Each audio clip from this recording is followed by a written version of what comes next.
अस्सलाम वालेकुम everyone. I hope कि आप सब खैरियत से होंगे। अल्हम्दुलिल्लाह मैं भी खैरियत से हूँ। आज की वीडियो शुरू करने से पहले मैं अपने जितने भी मेरे फ्रेंड्स हैं उनका बहुत ज़्यादा शुक्रिया, क्योंकि जो मेरे वीडियो वॉच करते हैं उसके बाद मुझे कमेंट्स करते हैं, तो उनका तहे दिल से शुक्रिया। उसके बाद आज की वीडियो जो है बहुत ज़्यादा मैंने बेनिफिशियल वीडियो बनाई है। इसमें बहुत ज़्यादा मैंने अच्छे से एक एक चीज़ को ऑर्गेनाइज़ किया है और फुल डे रूटीन है। आपने मेरे साथ चलना है अगर आप चाहती हैं कि आप इतने अच्छे से सारे काम मैनेज कर सकें। और एक अकेली औरत जो पूरा दिन अकेले अपना काम करती है, तो उसके लिए बहुत सारे इसमें मशवरे हैं और वो किस तरीके से अपनी सस्ती सब्जियां लेके उनको स्टोर कर सकती है, अपने रमज़ान को अच्छा बना सकती है, अपनी ज़िंदगी का एक दिन कितना अच्छे से वो गुजार सकती है। तो इस वीडियो में ये तमाम मालूमात मैं आपसे शेयर करने वाली हूँ। तो आ जाए मेरी प्यारी प्यारी बहनें, आप मेरे साथ जो है एक एक क्लिप मैंने शूट किया है और उसके बाद मैंने कहा है कि क्यों ना मैं अपनी जितनी भी मेरी बहनें हैं मैं उनके साथ ये शेयर करूं, क्योंकि वो जो उनको मुश्किल लगता है काम को, इतने सारे काम को जो काफ़ी सारा बाज़-औक़ात हमारा फैला पड़ा होता है, तो उनके लिए ताकि वो आराम से और आसानी से इस वीडियो को देखकर उनको थोड़ा सा फ़ायदा मिले। तो सबसे पहले आपको पता है कि आजकल जो है सीज़न सब्ज़ियाँ काफ़ी सारी सस्ती हो चुकी हैं, तो कोशिश किया करें जैसे ही हमारे सीज़न सब्ज़ियाँ सस्ती हो जाएं तो आप इस मौके का फ़ायदा उठाएं और उनको घर लेके आएँ, अपनी फ्रीज़ करके रखें और अपना बजट भी बचा लें और उसके साथ जो है अपने काम को भी आसान कर लें। सबसे पहले आपने देखा कि मैंने मटर लिए हैं। मटर को अच्छे से मैंने साफ़ कर लिया है। जैसे ही मुझे थोड़ा सा टाइम लगा है मैंने उनको साफ़ कर लिया है। उसके बाद ये देखें मैंने मटर जो है मुझे तकरीबन 50 रुपए किलो मिले थे और उसके साथ ये देखें गाजरें जो कि 30 रुपए किलो, और उसके साथ ही आप देख रही होंगी कि ये शिमला मिर्च जिसको बेल पेपर भी कहते हैं, ये मुझे तकरीबन 50 रुपए जो है किलो मिली हैं। तो इतनी सस्ती सब्जियां, और उसके साथ ही मैंने बंद गोभी का फूल भी लिया हुआ है। तो आपने कहीं से वीडियो स्किप नहीं करनी, बहुत ज़्यादा बेनिफिशियल वीडियो मैंने बनाई है ताकि आपको थोड़ा सा फ़ायदा हो, क्योंकि वीडियो बनाने का मकसद यही होता है कि देखने वाले को उसका फ़ायदा हो। और वो आपको अगर कहीं से भी अच्छी लगे तो आपने मुझे कमेंट्स में भी ज़रूर बताना है। मटर मेरे निकल चुके थे, उसके बाद मैंने गाजरों का छिलका ऊपर से रिमूव किया है। आपने गाजर जितनी भी आपके पास गाजर्स हैं, आपने उनको क्या करना है कि अच्छे से पहले वॉश कर लेना है। वॉश करने के बाद थोड़ा सा आपने इनको खुश्क करना है। खुश्क करते साथ ही आपने इनको अपने हिसाब से जिस तरीके से आप चाहती हैं कि आपको ज़्यादा ज़रूरत होती है, जैसे ऐसे किसी भी तरीके से आप इनकी कटिंग कर लें जो कि आपको पसंद हो। आपके बच्चे पसंद करें, आपकी फैमिली पसंद करें, उस तरीके के हिसाब से आपने इनकी कटिंग कर लेनी है।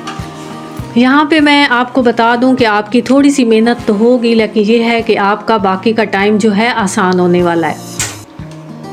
उसके साथ ये देखें 1 किलो मेरे पास शिमला मिर्च है। शिमला मिर्च का आपने सबसे पहले उसकी जो रूट्स हैं उनको एक साइड पे कर लेना है। उसके बाद ये देखें जितना भी इसका वाइट हिस्सा है, क्योंकि ये हम फ्रीज़ करने वाले हैं, तो इसका वाइट हिस्सा जितना भी है शिमला मिर्च का वो सारा आपने अच्छे से रिमूव कर लेना है, ताकि हमारी शिमला मिर्च अच्छे से जो है इनकी जब हम इनको फ्रीज़ करें तो इनका कलर भी अच्छा रहे। और उसके बाद जो है ये इनका जायका भी, जब हम इनकी पकाई करें तो जायका भी बिल्कुल फ्रेश शिमला मिर्च की तरह हो। तो आपने इसी तरीके से सेम करना है जो तरीका मैं आपको बता रही हूँ। आपने अपने तरीके से कुछ भी नहीं करना। इस तरीके से मैंने सारी जितनी भी शिमला मिर्च थी उनका वाइट वाला हिस्सा और उनके जो बीच में सीड्स थे वो सारे मैंने रिमूव कर दिए हैं। रिमूव करते साथ ही मैंने इस तरीके से इसकी जो है एक टॉवल से लिया, क्योंकि ये मुझे लग रहा था कि इसके अंदर थोड़ी थोड़ी नमी है, तो वो मैंने सारी अच्छे से टॉवल के साथ इसको अच्छे से मैंने रिमूव कर दिया है जितनी भी इसके अंदर नमी थी। तो आपने टॉवल ले लेना है, जो कोई भी सूती कपड़ा लेके आपने इस तरीके से सारी इनको खुश्क कर लेना है। जैसे ही आप ये वाला प्रोसेस कर लेंगी, उसके बाद आपने एक तेज़ धार नाइफ़ लेना है और उसके इस तरीके से आपने इसकी कटिंग कर लेनी है। बारीक बारीक कटिंग करके आप इसको रख लेना।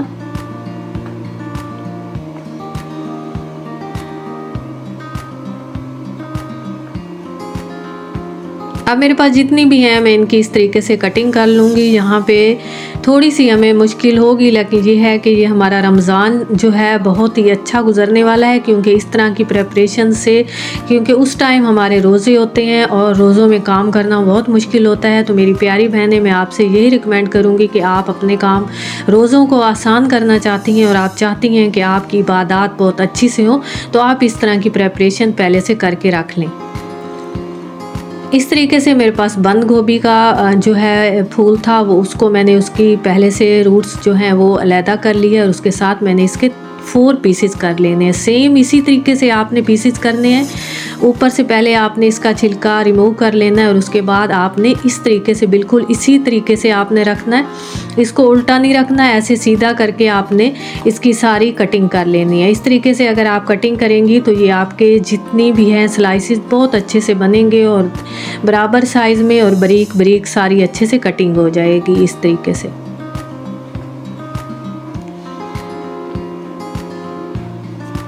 आगे मैं आपको जाके बताने जा रही हूँ कि ये हम इसको फ्रीज़ किस तरीके से करेंगे। अगर आपके पास ज़िप बैग हैं तो आप ज़िप बैग ले लें, अगर जो है नहीं है तो मैंने तो ये देखें एक शॉपर लिया है, उस शॉपर के अंदर मैंने इसको कुछ भी नहीं लगाया। गोभी, बंद गोभी अगर आप फ्रीज़ करना चाहती हैं तो आपने इसको कुछ भी नहीं लगाना, जस्ट आपने इस तरह की कटिंग करके इसके अंदर आपने एक शॉपर या ज़िप बैग के आप अंदर रख लेना है। और उसके बाद आगे भी एक बहुत अहम प्रोसेस है जो कि आपने मिस नहीं करना। इस तरह हम इसकी गिरा लगा लेंगे, इसको थोड़ा सा अच्छे से हम इसको प्रेस कर लेंगे। उसके बाद हम एक स्ट्रॉ लेंगे और स्ट्रॉ की मदद से हम इसकी सारी हवा जो है बाहर निकाल देंगे इस तरीके से। मैंने अपना पूरा ज़ोर लगा के इसकी सारी हवा जो थी वो बाहर निकाल दी थी और उसके बाद ये देखें अच्छे से ये प्रेस हो चुका है और अब मैं इसको तकरीबन 1 साल के लिए फ्रीज़ कर सकती हूँ। तो कोशिश किया करें इस तरह की सब्ज़ियाँ लेके अपना बजट भी बचाएं और अपने टाइम को भी सेव करें। अब आ गई है शिमला मिर्च की बारी। तो शिमला मिर्च पे जो है आपने ऑयल लेना है थोड़ा सा और अच्छे से इसके ऊपर लगा के इसको अपने हाथों की मदद से आपने मिक्स कर लेना है।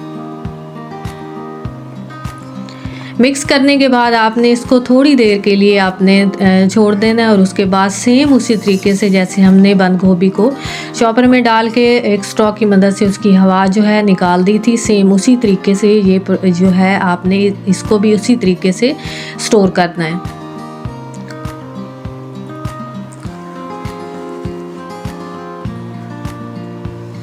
बहुत अच्छे से हमारी इस तरीके से सब्जियां पड़ी रहती हैं, फ्रेश रहती हैं और कोई मुश्किल नहीं होती,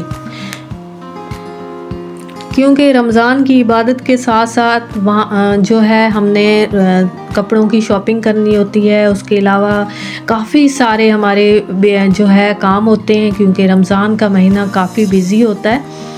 तो इस तरीके से मैं आपको बताऊंगी कि आपने किस तरीके से सारे काम अपने कर लेने हैं। अच्छा, तो अब आ जाता है एक मेन मसला कि हमने आटे की डो बना के रखनी होती है जो कि रोटियां बनानी होती हैं। तो आज मैं आपको बताऊंगी कि आटा आपने किस तरीके से गूंद के 2 से 3 दिन के लिए रख लेना है, जिससे आपकी रोटी भी बहुत फ्लफ़ी बनेगी, नरम और मुलायम, और आपके टाइम की भी बचत हो जाएगी। क्योंकि सहरी के टाइम बिल्कुल मुश्किल होता है आटे की डो बनाना। तो कोशिश करनी है आपने एक दिन पहले बना लेनी है और 3 से 4 दिन के लिए आप इसको रख सकती हैं।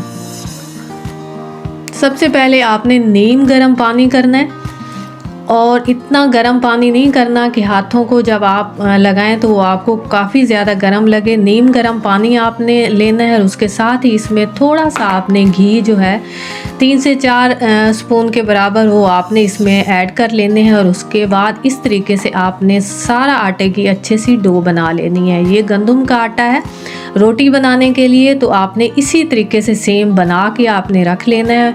यकीन जाने बहुत मज़े की रोटी बनती है। जब खाने वाला इसको खाता है तो आपकी तारीफ़ किए बिना नहीं रह सकता।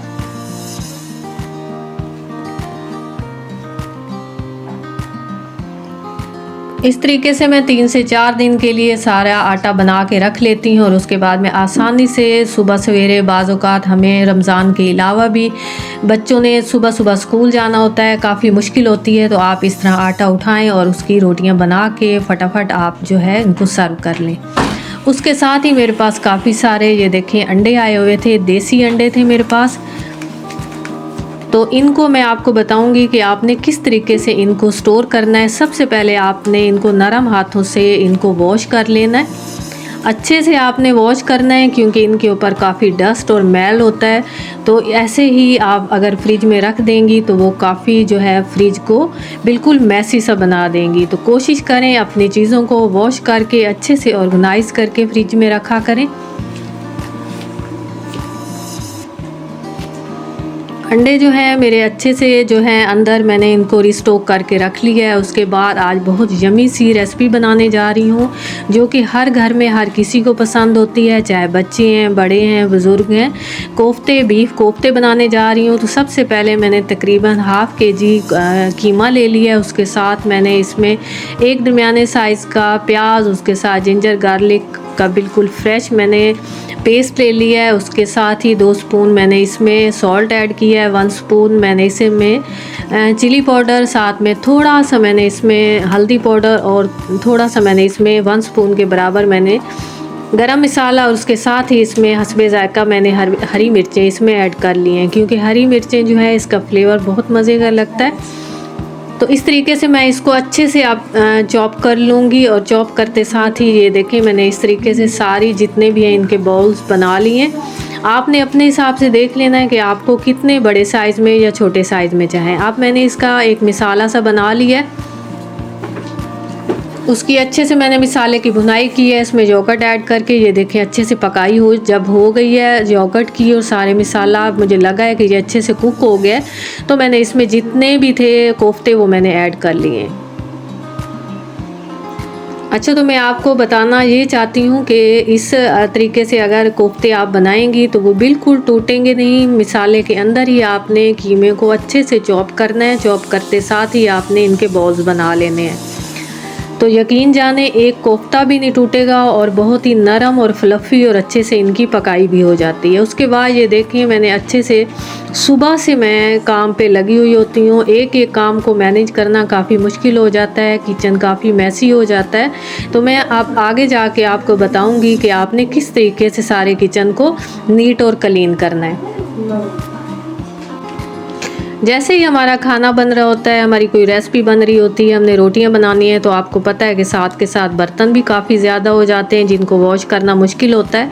तो आज एक बहुत ही बेहतरीन तरीका मैं आपको बताने वाली हूँ कि आप साथ के साथ आपका एक बर्तन ख़राब हो रहा है तो आप उसको फ़ौरन ही उसको वॉश कर लें। अपना सिंक को इतना ज़्यादा ना भरें कि 1-2 घंटे आपको खड़े होकर काम करना पड़े और आपको इनको वॉश करना पड़े, क्योंकि जब ज़्यादा बर्तन होंगे तो आपको ज़्यादा टाइम इनको खड़ा होकर वॉश करना होगा, तो जिसके लिए काफ़ी मुश्किल होती है, क्योंकि खाना बनाने के बाद बर्तन को वॉश करना बहुत मुश्किल है।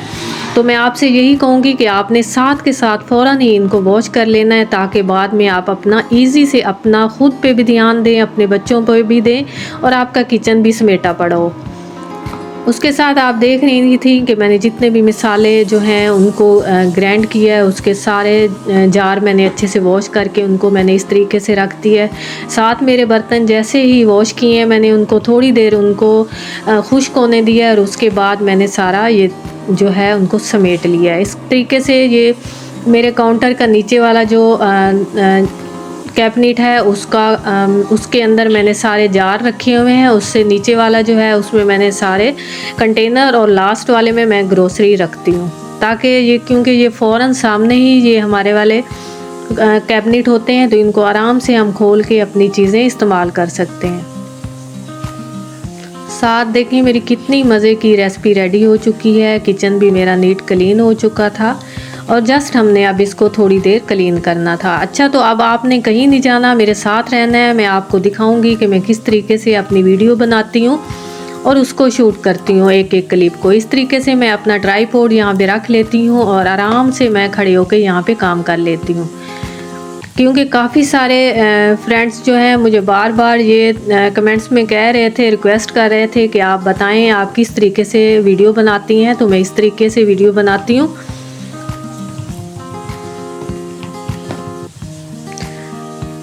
कोफ्ते मेरे तकरीबन रेडी हो चुके थे और अभी आपने कहीं नहीं जाना। अभी आपको से मैं ये शेयर करूँगी कि मैंने बाकी की सब्ज़ियाँ किस तरीके से फ्रीज़ की हैं और उनको किस तरीके से मैं उनका सारा फुल प्रोसेस जो है आपको दिखाने वाली हूँ। कोफ्ते रेडी हो चुके थे, यमी थे, बहुत ज़्यादा फ्लफ़ी थे, नरम और मुलायम। तो सेम आपने इसी तरीके से ही बनाने हैं। अब जो है मेरी बंद गोभी अच्छे से जो है मैंने उसको आपसे सारा शेयर किया कि मैं किस तरीके से उसको मेरे जो है स्टोर करती हूँ। और उसके बाद अब बारी आ गई थी गाजर की, जो कि उसकी बारीक बारीक मैंने कटिंग कर ली थी, और मटर की।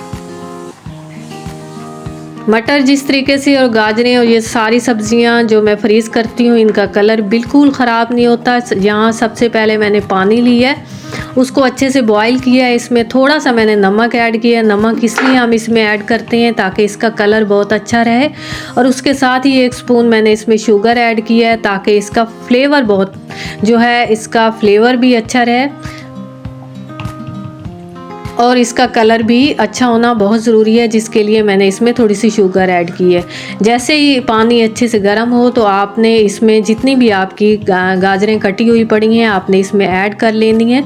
और इसमें ऐड करते आपने इसको भूल नहीं जाना। साथ ही आपने बिल्कुल चिल पानी, जैसे कि आपने देखा मैंने बना के पहले से रख लिया था, जैसे ही इसको थोड़ा सा 1 मिनट से भी कम आपने इसको बॉईल करना है और फ़ौरन ही निकाल के इस चिल पानी में आपने ऐड कर देना है। जैसे ही आप इसमें ऐड करेंगी तो इसके कुक होने का प्रोसेस बिल्कुल रुक जाएगा और ये कलर इसका बिल्कुल सेट रहेगा जब आप इसको फ्रीज़ करके रखेंगी। अब मैंने पानी वो पहले वाला बिल्कुल जो है सिंक के अंदर डाल दिया है और उसके बाद मैं अब नया पानी ले रही हूँ ताकि मैं आपसे शेयर करूँ कि मैं मटर को किस तरीके से स्टोर करती हूँ।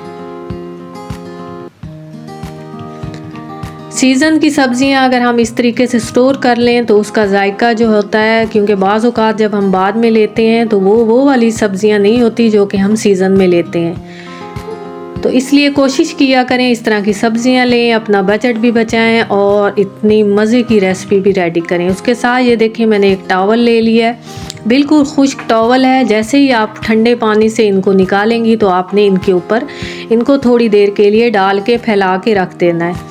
तकरीबन 2 से 3 घंटे के लिए आपने बिल्कुल इनको छोड़ देना है ताकि इनका पानी अच्छे से खुश्क हो जाए। और उसके बाद आपने फिर थोड़ा सा नमक ले लेना है, पानी में ऐड करना है ताकि मटर का जो है फ्लेवर अच्छा सा रहे। और उसके साथ ही 1 स्पून आपने शुगर भी ऐड करनी है ताकि इसका कलर भी बिल्कुल फिट रहे।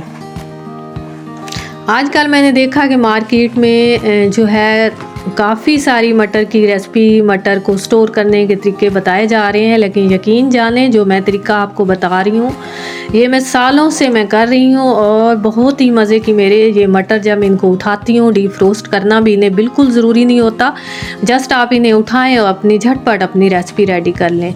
सेम उसी तरीके से मैंने ठंडा पानी लिया है, जैसे ही 1 मिनट से भी कम मैंने इनको कुक किया है और फिर उसके बाद मैंने चिल पानी में ऐड कर लिया है। अब जब आपको लगे कि पानी अच्छे से खुश्क हो गया है तो आपने मज़ीद इसको अपने टॉवल की मदद से अच्छे से जो है जितना भी कहीं से आपको पानी लगे तो वो भी आपने अपने कपड़े की मदद से इसको सारा अच्छे से खुश्क कर लेना है। अब गाजरें हमारी अच्छे से खुश्क हो चुकी हैं तो मैंने एक कंटेनर के अंदर इनको ऐड करके अब रख रही हूँ। तकरीबन साल भर के लिए ये मैं अगर रखूँ तो मेरी गाजरें बिल्कुल अच्छे से जो है जब भी मैं उठाऊँगी तो फ्रेश होंगी।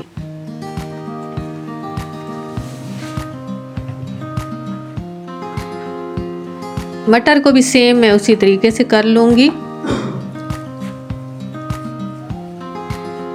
अच्छा, तो यहाँ पे आपने ख़ास ख्याल रखना है कि आपने गीले मटर और गीली गाजरें आपने कंटेनर्स में नहीं ऐड करनी, क्योंकि इससे आपके मटर जो हैं काफ़ी और गाजरें उनका फ्लेवर अच्छा नहीं रहेगा।